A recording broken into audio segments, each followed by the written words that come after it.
ainda que a figueira não floresça, que não haja fruto na vide, que o produto da videira minta. Todavia me alegrarei, todavia me alegrarei, todavia me alegrarei. Ah, moleque, sei que não sou um bom cantor, mas seja aí muito bem-vindo. Estava aqui louvando e agradecendo a Deus por mais um dia de vida. Graças a Deus estamos aqui firmes e fortes. Hoje é mais um dia. Ontem não estava muito legal. Ontem, confesso aí que o desânimo me pegou um pouquinho, mas já tive a minha reunião com Deus, já conversei com Ele bastante, pedi para Ele muita misericórdia, porque sem as graças dEle, sem a misericórdia dEle, eu não sou nada, cara, não sou nada. Então, agradecer a Deus por ter me dado saúde, ter me dado mais uma nova oportunidade de estar aqui.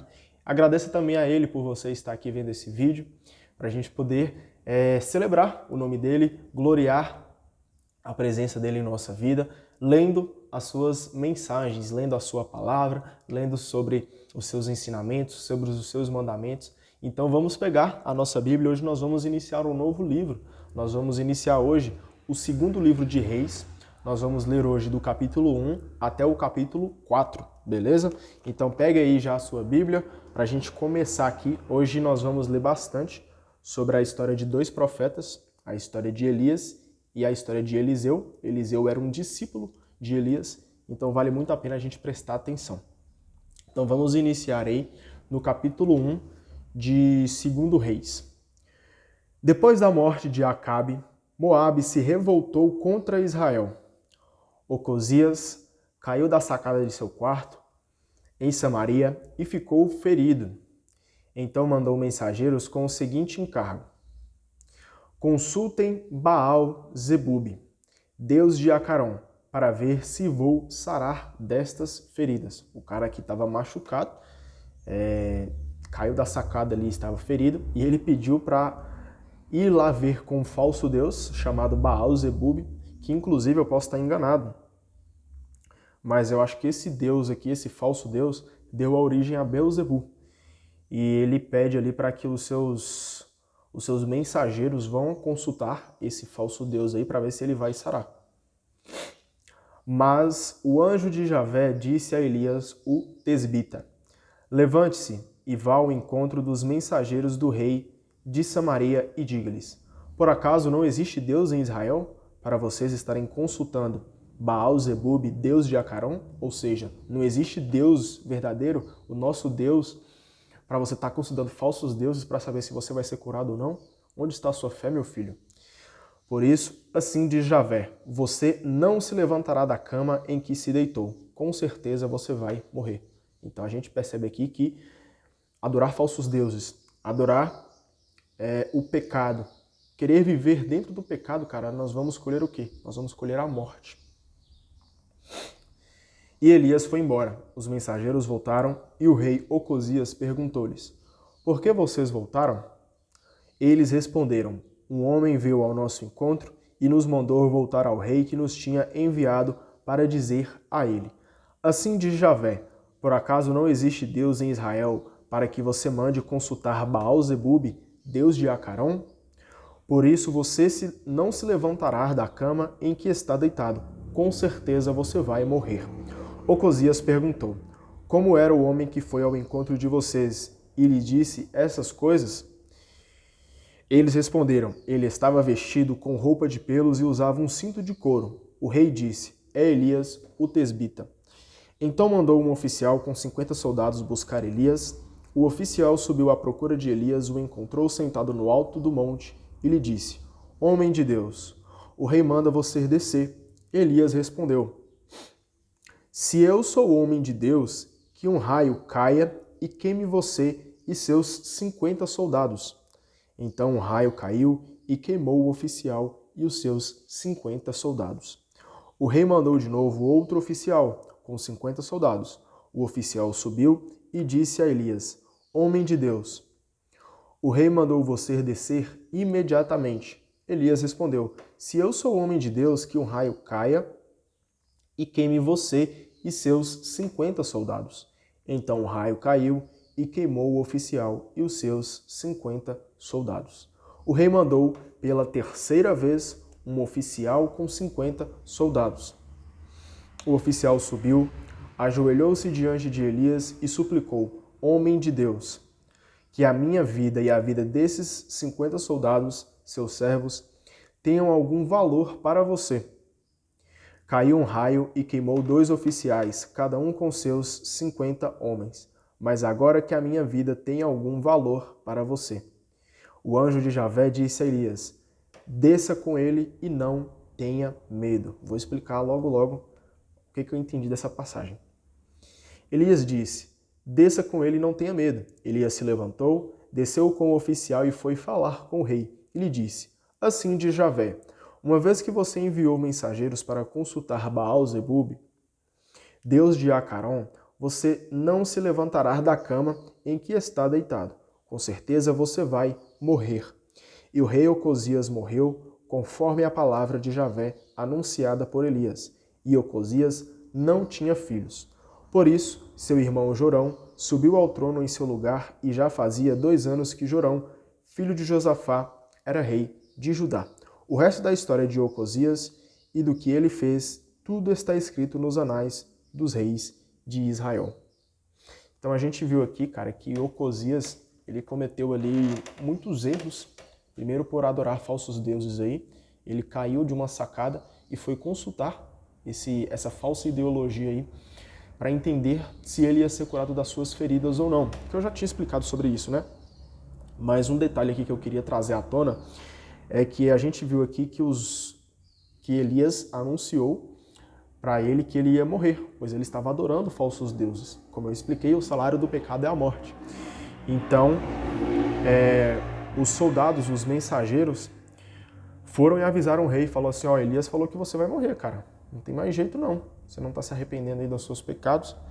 E aí, Ocosias manda seus mensageiros encontrar com Elias para chamar ele. Só que os mensageiros vão de encontro com Elias e falam assim, homem de Deus, nosso rei está te chamando para que você vá visitá-lo. Só que aí um raio cai e mata esses homens, mata esse mensageiro e os seus 50 homens que o acompanhavam. Aí Ocosias manda pela segunda vez, acontece a mesma coisa. O raio cai sobre eles e matam. E aí Ocosias manda pela terceira vez um mensageiro com 50 homens e o cara chega lá pedindo misericórdia. Meu Deus, tem de misericórdia de nós. Meu Senhor, né? Que ele estava falando com Elias. Seu servo, deixa eu te pedir uma coisa, cara. Tenha misericórdia, não deixe que a gente morra, mas o rei está chamando você, cara. Ele quer falar com você. E aí entra um ponto muito importante. É quando Deus fala a seguinte mensagem com ele. O anjo de Javé disse a Elias, desça com ele e não tenha medo. Olha para você ver. O que eu entendo dessa passagem, né? Que Elias ele não quer obedecer à corte. Elias não está ali à disposição para obedecer os homens, para obedecer aí a justiça que os homens queriam para ele. Mas Elias obedece a Deus, o seu único rei. Então esse rei aí que adorava falsos deuses, ele servia a um Deus falso. Só que Elias servia a um Deus verdadeiro. E Elias obedece somente o seu único rei, que é o nosso Senhor Jesus Cristo, cara. E você? E eu? Quem nós estamos servindo? Nós estamos servindo a falsos deuses? E quando eu falo falsos deuses aqui, cara, os pecados. Os pecados, posso dizer aí que são falsos deuses, pois eles prometem pra gente muitas alegrias, né? O pecado chega sempre muito de mansinho para você, chega sempre ali com coisas que você vai ganhar em troca, né? Se você cometer tal pecado e você vai e cai naquela tentação. Só que quando você se toca de verdade, a morte te pegou. A morte de espírito, a morte espiritual. Você já não tem mais compaixão pelo outro, você não ama mais a Deus verdadeiramente, você não ama seu irmão, você não ama sua mãe, você não ama seu pai, você não se ama. E aí, cara, você se vê ali aprofundado dentro do pecado. Então, qual Deus que nós queremos servir? Nós queremos servir os falsos deuses, os pecados? Ou nós queremos seguir o Deus, o verdadeiro rei que dá a vida? Fica a nossa escolha. Nós somos livres, nós temos aí o livre-arbítrio para poder seguir o caminho que a gente quer. E eu vou continuar firme. A minha decisão de hoje é seguir a Deus. E eu vou continuar firme para que amanhã, depois de amanhã, daqui 5, 10, 30, até o dia que Deus quiser me levar, eu vou buscar sempre, todos os dias, seguir o Deus da vida, o Deus verdadeiro. Tomar uma água aqui. Vamos seguir aí para o capítulo 2 do segundo livro de Reis. Quando Javé arrebatou Elias ao céu, num redemoinho aconteceu o seguinte. Olha para você ver. Elias aqui tem ali não tem assim uma morte declarada. Ele foi arrebatado. Arrebatado é quando, como é que eu posso explicar? É quando repetidamente Deus te puxa e você ali vai para o céu. Elias e Eliseu partiram de Gilgal. Elias disse a Eliseu, fique aqui, porque Javé me mandou ir sozinho a Betel. Eliseu respondeu, pela vida de Javé e pela sua vida, não deixarei de acompanhar você. E desceram juntos a Betel. Os irmãos profetas que moravam em Betel foram ao encontro de Eliseu e lhe disseram, você está sabendo que Javé hoje mesmo vai levar embora seu mestre nos ares por cima da sua cabeça? Eliseu respondeu, claro que sei, mas fiquem quietos. Elias disse, Eliseu, fique por aqui mesmo, porque Javé me manda ir sozinho a Jericó. Mas Eliseu respondeu, pela vida de Javé e pela sua vida, não deixarei de acompanhar você. E foram para Jericó. Os irmãos profetas que moravam em Jericó se aproximaram de Eliseu e lhe disseram, você está sabendo que Javé hoje mesmo vai levar embora seu mestre nos ares por cima da sua cabeça? Eliseu respondeu, claro que sei, mas fiquem quietos. Elias disse a Eliseu, fique por aqui mesmo, porque Javé me manda ir sozinho até o Jordão. Mas Eliseu respondeu, pela vida de Javé e pela sua vida, não deixarei de acompanhar você. E eles foram juntos. Com eles foram 50 irmãos profetas, estes ficaram a certa distância, enquanto os dois pararam à margem do rio Jordão. Então Elias pegou o manto, o enrolou e bateu com ele na água. A água se dividiu em duas partes, de tal modo que os dois passaram o rio sem molhar os pés. Depois que passaram o rio, Elias disse a Eliseu, peça o que você quiser, antes que eu seja arrebatado da tua presença. Eliseu pediu, deixe-me como herança dupla porção do seu espírito. Elias disse, você está pedindo uma coisa difícil. Em todo caso, se você me enxergar quando eu for arrebatado da sua presença, isso que pede lhe será concedido. Caso contrário, não será concedido. E enquanto estavam andando e conversando, apareceu um carro de fogo com cavalos de fogo que os separou um do outro. E Elias subiu ao céu do redemoinho.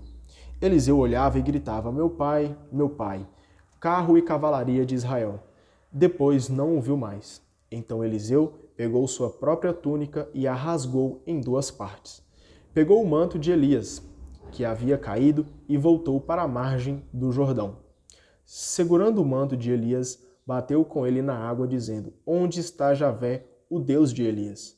Bateu na água, que se dividiu em duas partes, e ele atravessou o rio.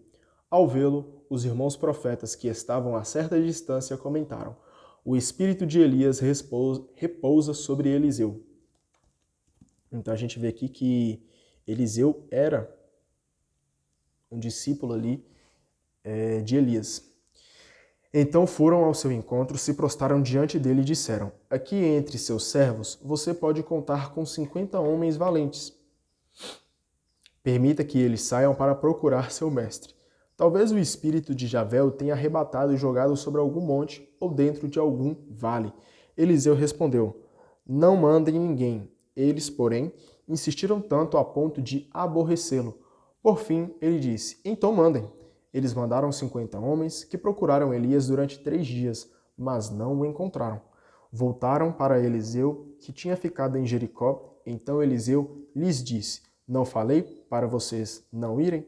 Cara, eu destaquei aqui a explicação que a Bíblia traz para a gente sobre essa passagem, que eu gostei bastante, que fala o seguinte, ó.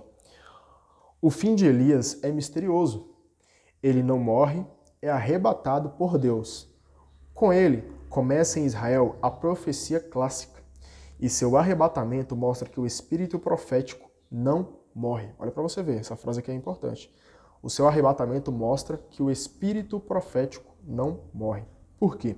Assim como Eliseu recebe o espírito de Elias, sempre haverá no meio do povo de Deus, em todos os tempos, pessoas que obedecem unicamente a Deus e enfrentam sem medo os ídolos e seus seguidores, sejam eles sacerdotes, reis ou gente poderosa. Se deixarem de existir, reinará o silêncio desorientador, o silêncio do próprio Deus. Ou seja, nos mostra aqui que filhos de Deus que anunciam o Evangelho, anunciam a palavra de Deus, sempre vão existir. Quando não existir é porque Deus está em silêncio. E, cara, não importa.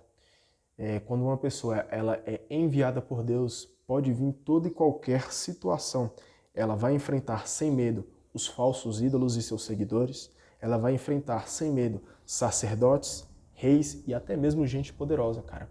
Então, Deus nos chama, todos nós cristãos, Deus está nos chamando para que a gente possa pregar o evangelho para toda e qualquer criatura. Cara, eu estar fazendo esse vídeo aqui foi uma decisão muito difícil. Eu não vou centrar muito nesse assunto, mas é difícil, cara. Atualmente eu tô com 23 anos de idade e por muitas vezes a gente pensa assim, poxa, o que será que as pessoas, quando os meus amigos, meus familiares saberem aqui que eu tô gravando vídeo falando do nome de Deus? Será que eles vão apoiar? Será que eles vão banalizar? Será que eles vão caçoar da minha cara? Ou será que eles vão será que eles vão me apoiar? Será que eles vão achar bacana e tudo mais? Falar assim, não, cara, continua, é isso mesmo, é isso que Deus quer pra você. Só que, cara, uma coisa sempre veio cutucando no meu coração de tipo assim, você não tá fazendo pelos homens. Você não tá fazendo pra agradar a tua família. Você não tá fazendo para agradar os seus parentes, os seus amigos, a sua família. Não tô fazendo aqui para agradar ninguém, cara. De verdade. Mas Deus sempre cutucava no meu coração, filho, eu preciso que você anuncie o evangelho. Filho, eu preciso que você viva, que é mais importante viver do que anunciar. Filho, eu preciso que você viva o evangelho e que você anuncie para ele, para várias pessoas, cara. Então, quando eu caí na real de, tipo assim, que eu tô fazendo isso aqui, não é para os seres humanos, apesar de eu estar anunciando aqui o evangelho, estar falando sobre Deus, para você aí que do outro lado que tá vendo esse vídeo, é um ser humano, mas eu não estou fazendo isso aqui por você, mas eu estou fazendo isso aqui, cara, em primeiro lugar para Deus, cara, porque Deus me ama sobre toda e qualquer coisa e Ele pede para que eu ame Ele também verdadeiramente, cara. Então eu estou rasgando aqui, Senhor, o meu coração para Ti, para servir você verdadeiramente. Eu quero servir o Seu propósito, eu quero anunciar a vida para as outras pessoas sobre o Seu amor. Eu quero viver junto com você, Pai. Eu quero viver junto contigo. Eu quero ser salvo, apesar que eu não sou merecedor, te peço perdão, tenha misericórdia de mim, mas eu quero ser salvo e se puder, se Deus permitir aí, eu quero anunciar o evangelho dele para que ele possa salvar outras pessoas também, cara. Então, vamos lá, vamos seguir firme aqui, antes que a gente se desfoque aqui da leitura de hoje. Versículo 19. Os habitantes de Jericó disseram a Eliseu, a localização da cidade é boa, como o Senhor pode ver, mas a água é ruim e faz as mulheres abortarem. Eliseu pediu, tragam para mim um prato novo com sal. Eles levaram o prato e Eliseu foi até a fonte de água, jogou nela o sal e disse, assim diz Javé, eu faço esta água ficar boa, e ela não causará nem morte e nem esterilidade. E a água se tornou potável até o dia de hoje, como Eliseu tinha dito. Olha que maravilha, a água antes, que trazia morte, trazia infertilidade, quando o Senhor decide abençoar aquela água através de Eliseu, ou seja, não foi Eliseu que abençoou a água, mas foi através do Espírito Santo de Deus que ele invocou ali sobre aquela pessoa e ela abençoou, Deus abençoou aquela água para que a água fosse fértil, a água fosse boa e que não houvesse nem morte e nem esterilidade. Então a gente vê aqui que Deus é aquele Deus que traz a vida e que refaz as nossas forças. Basta-nos acreditar verdadeiramente no teu amor. Basta se entregar verdadeiramente de corpo, alma e espírito ao amor de Deus. Deus só quer trazer vida pra gente e vida verdadeira, que é a vida em Cristo. Daí, Eliseu foi para Betel. Enquanto subia pelo caminho, um bando de garotos que tinham saído da cidade começaram a zombar dele. gritando: Suba, careca! Suba, careca! Eliseu virou-se e olhou para eles e os amaldiçoou em nome de Javé. Então, 2 ursas saíram do bosque e despedaçaram 42 garotos. Eliseu foi para o Monte Carmelo e depois voltou para a Samaria. Capítulo 3. Jorão, filho de Acabe, subiu ao trono de Israel. Essa parte é bem importante, viu? Presta atenção. Filho de Acabe, subiu ao trono de Israel em Samaria, no ano 18 do reinado de Josafá, rei de Judá. Reinou 12 anos. Fez o que Javé reprova, embora nem tanto como seu pai e sua mãe, pois derrubou a estela de Baal, que seu pai tinha erguido. Contudo, repetiu os pecados que Jeroboão, filho de Nabate, fez Israel cometer, e deles não se afastou. Mesa, rei de Moabe, era criador de gado e pagava ao rei de Israel 100.000 cordeiros e 100.000 carneiros, juntamente com Alã. Quando Acabe morreu, Mesa se revoltou contra Israel. Nesse tempo, o rei Jorão saiu de Samaria e passou revista a todo Israel. Depois mandou dizer ao rei de Judá: O rei de Moabe se revoltou contra mim. Você quer ir comigo para lutar contra Moabe? O rei de Judá respondeu: Sim, você e eu, seu exército e o meu, sua cavalaria e a minha, somos todos um só. E perguntou: Que caminho seguiremos? Jorão respondeu: O caminho do deserto de Edom. Então os reis de Israel, Judá e Edom partiram. Depois de marchar 7 dias, faltou água para o exército e para os animais. Então o rei de Israel exclamou: Ai de nós, Javé nos reuniu, os 3 reis, para nos entregar em poder de Moabe. O rei de Judá perguntou: Não existe por aqui algum profeta para podermos consultar a Javé? Um dos oficiais reis de Israel respondeu: Aqui há um certo Eliseu, filho de Safate, que derramava água nas mãos de Elias. Josafá comentou: A palavra de Javé está com ele. Então o rei de Israel, o rei de Judá e o rei de Edom foram ao encontro de Eliseu. Mas Eliseu disse ao rei de Israel: Deixe-me em paz, vá consultar os profetas de seu pai e de sua mãe. O rei de Israel replicou: Olhe,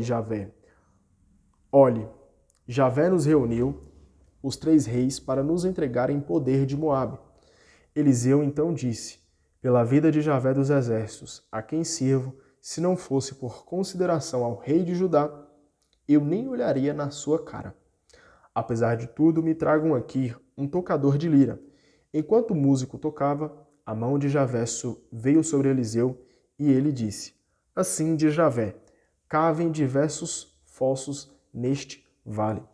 Pois assim diz Javé, vocês não verão vento nem chuva, mas este vale ficará cheio de água e vocês poderão beber com seus exércitos e animais. Como isso não bastasse, Javé entregará Moabe nas mãos de vocês, e vocês destruirão todas as cidades fortificadas, cortarão suas árvores frutíferas, fecharão todas as fontes e cobrirão de pedras todos os campos férteis. De fato, na manhã seguinte, na hora da apresentação da oferta, veio água dos lados de Edom, e toda a região ficou alagada. Os moabitas ficaram sabendo que esses reis tinham chegado para os atacar. Então, convocaram todos os que tinham idade para pegarem armas e tomarem a posição na fronteira. De manhã, quando se levantaram e o sol brilhou sobre a água, os moabitas viram de longe a água vermelha como sangue. Então disseram: É sangue. Os reis lutaram entre si e se mataram, e agora, Moabe, vamos saquear. Mas quando os moabitas chegaram ao acampamento israelita, os israelitas se levantaram e derrotaram os moabitas que fugiram. Os israelitas entraram no território de Moabe e o arrasaram. Destruíram as cidades e cada um atirou pedras nos melhores campos até os cobrir. Fecharam todas as fontes e cortaram todas as árvores frutíferas. Sobrou apenas Kir-Ares, que foi cercada e atacada pelos atiradores de pedras. Quando o rei de Moabe percebeu que não conseguiria sustentar o combate, tomou consigo 700 homens armados de espada para abrir uma passagem e chegar até o rei de Arã, mas não conseguiu. Pegou então seu filho primogênito, que lhe sucederia no trono, e o ofereceu em holocausto sobre a muralha. Desencadeou-se, então, uma grande indignação contra os israelitas que tiveram de se retirar e voltar para o seu país. Eu destaquei também a explicação dessa passagem, desse capítulo 3, que a Bíblia traz, que fala o seguinte: o profeta de Javé é respeitado além das fronteiras, ou seja, quando o cara ele é enviado por Deus, ele é respeitado independente, ele deve ser respeitado independente de onde ele estiver, pois ele é um enviado de Deus.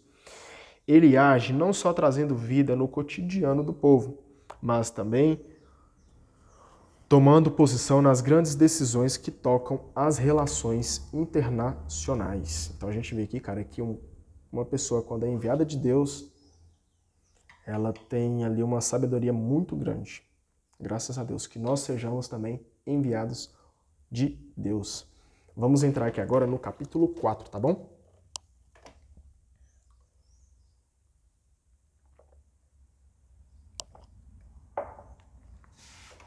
Capítulo 4 do segundo livro de Reis.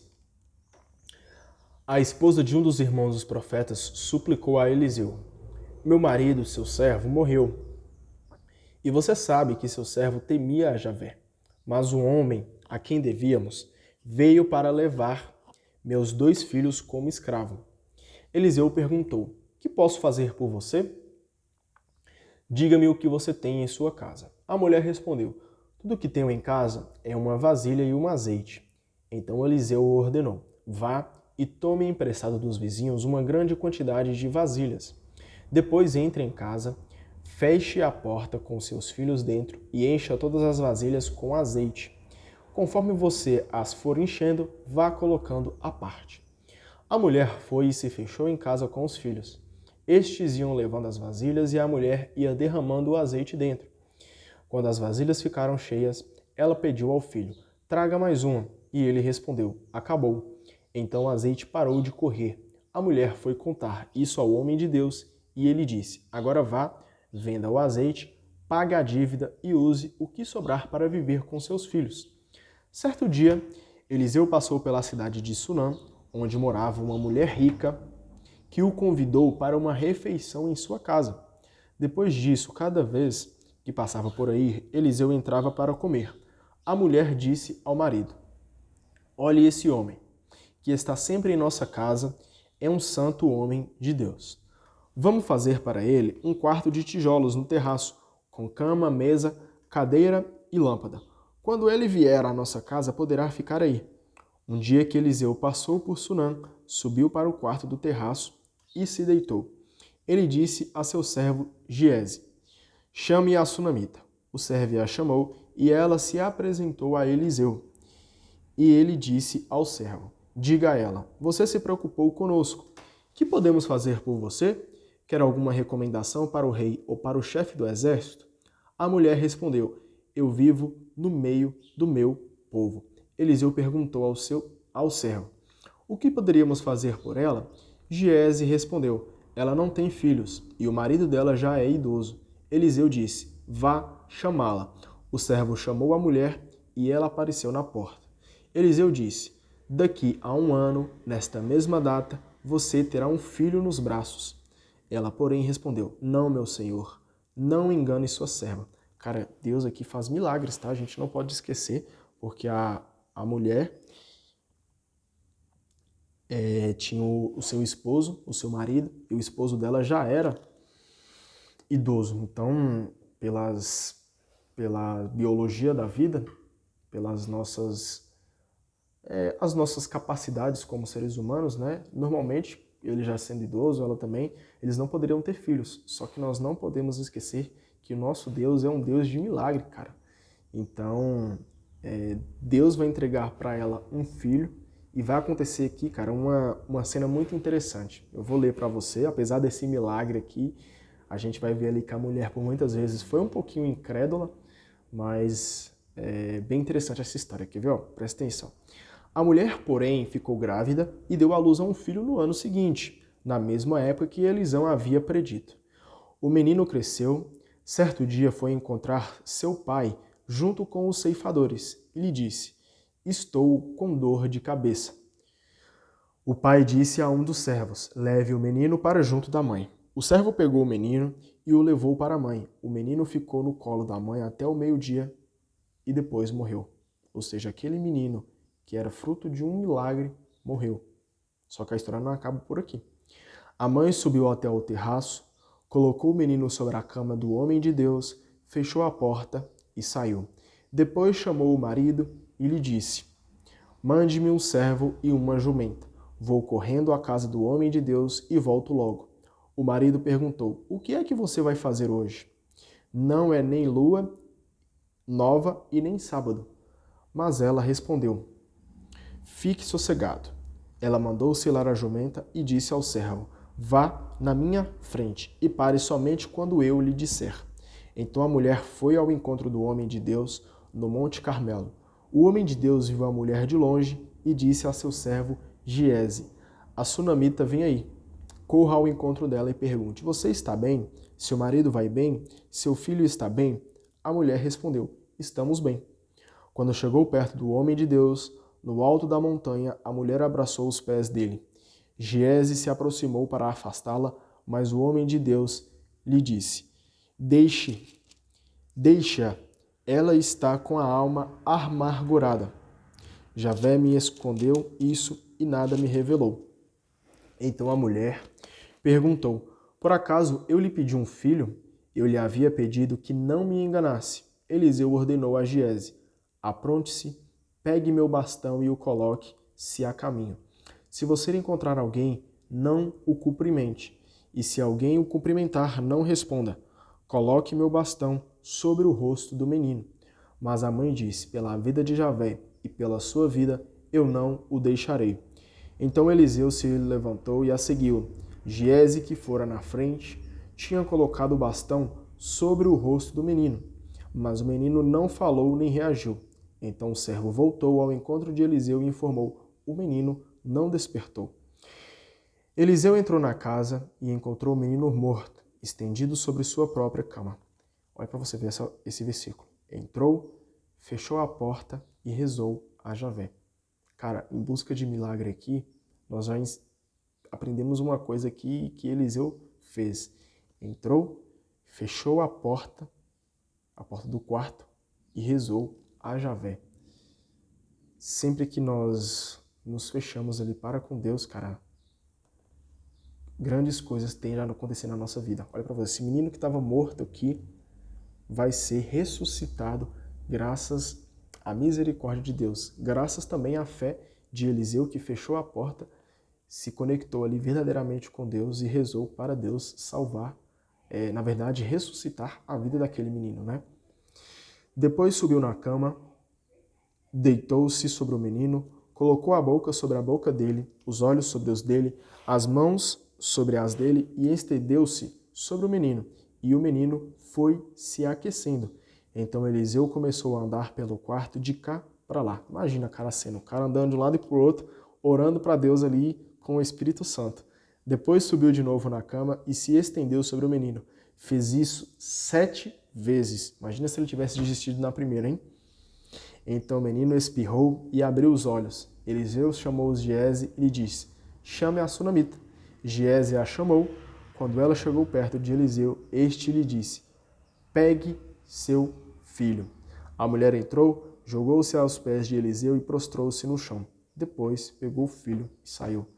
Cara, Deus é o único que faz a vida renascer. Se você viu aqui que o menino que estava morto, graças a muita fé, a muita entrega, muita oração, fechou a porta ali do quarto e se entregou verdadeiramente nas mãos de Deus, cara, se vocês alguma vez já se sentiu morto devido ao pecado, volta para os pés do nosso Senhor. Volta para os pés de Deus, para os pés de Jesus Cristo, cara. Deus é o único que faz a vida verdadeira renascer. Entregue seu caminho ao Senhor e Ele agirá, cara. Quando Eliseu voltou para Gilgal, havia fome na região. Os irmãos profetas estavam sentados na sua frente. Então Eliseu disse ao seu servo: ponha a panela grande no fogo e prepare uma sopa para os irmãos profetas. Um deles foi ao campo para apanhar a verdura, encontrou uvas bravas, as apanhou-a e encheu o manto. Ao chegar, cortou-as em pedaços dentro da panela de sopa, sem saber que eram venenosas, e distribuíram a sopa para que os homens comessem. Logo que provaram a sopa, gritaram: Homem de Deus, isso é veneno. Eliseu ordenou: Tragam farinha. Então pôs farinha na panela e disse: Sirva as pessoas para que comam. E já não havia nada de ruim na panela. Um homem de Baal Salisa levou ao homem de Deus pão da primeira colheita. Levou 20 pães de cevada e trigo novo no bornal. Eliseu ordenou: Distribua a essas pessoas para que comam. Seu servo disse: Como vou distribuir isso para 100 pessoas? Eliseu insistiu: Distribua a essas pessoas para que comam, porque assim diz Javé: eles comerão e ainda sobrará. Então os servos distribuiu, todos comeram e ainda sobrou, como Javé tinha dito. Essa passagem aqui me lembra muito, né? Aquela passagem de Deus, onde Jesus está com a multidão e ele pega ali pães e peixes. Tinham ali muitas e muitas pessoas, não sei nem quantas, cara, mas tinha bastante gente. E os discípulos, né, os apóstolos de Jesus chegam para ele e falam assim: vamos liberar esse pessoal aí, porque nós não temos alimento para alimentar eles não. Mas Jesus, com sua graça e com sua misericórdia, fala com eles, juntaram os pães e os peixes ali e começarem a distribuir. Ele vira as mãos para o céu, pede para Deus abençoar e ali começa a distribuir, cara. E a gente vê aqui que eles todos se alimentaram e ainda sobrou. E acontece isso aqui com Eliseu. Eu vou repetir essa passagem. Um homem de Baal Salisa levou ao homem de Deus pão de primeira colheita. Levou 20 pães de cevada e trigo novo no bornal. Eliseu ordenou: distribua a essas pessoas para que comam. Seu servo disse: como vou distribuir isso para 100 pessoas? Não ia dar para alimentar todo mundo. Porém, Deus estava com Eliseu. Eliseu insistiu: distribua a essas pessoas para que comam, porque assim diz Javé: elas comerão e ainda sobrará. Então os servos distribuiu, todos comeram e ainda sobrou, como Javé tinha dito. Então a gente vê aqui, cara, que com a misericórdia de Deus, ele faz milagres em nossa vida. Deus faz milagres, cara, sinceramente. Então, assim, a gente finaliza com a leitura de hoje, sabendo aí que se acreditarmos em Deus, se confiarmos verdadeiramente no teu amor, se nos entregarmos para Ele também, amar Ele sobre todas as coisas, cara, pode ter certeza que Deus faz milagre em nossa vida. Basta amar Ele sobre todas as coisas. Amém? Amanhã estamos aqui de volta. Muito obrigado, cara, pela sua presença, que você que assistiu até aqui. Ontem eu não estava num dia muito bom, peço perdão para Deus, mas como eu disse no início, eu já conversei com Ele e Ele tem me mantido muito forte, então não tem motivo de ficar desanimado, tem que se alegrar aí, porque Deus é o Deus das nossas vidas, é o Deus que nos traz ânimo, que nos traz a vida verdadeira, tá bom? Deus abençoe você e amanhã nós estamos aqui de volta. Até mais.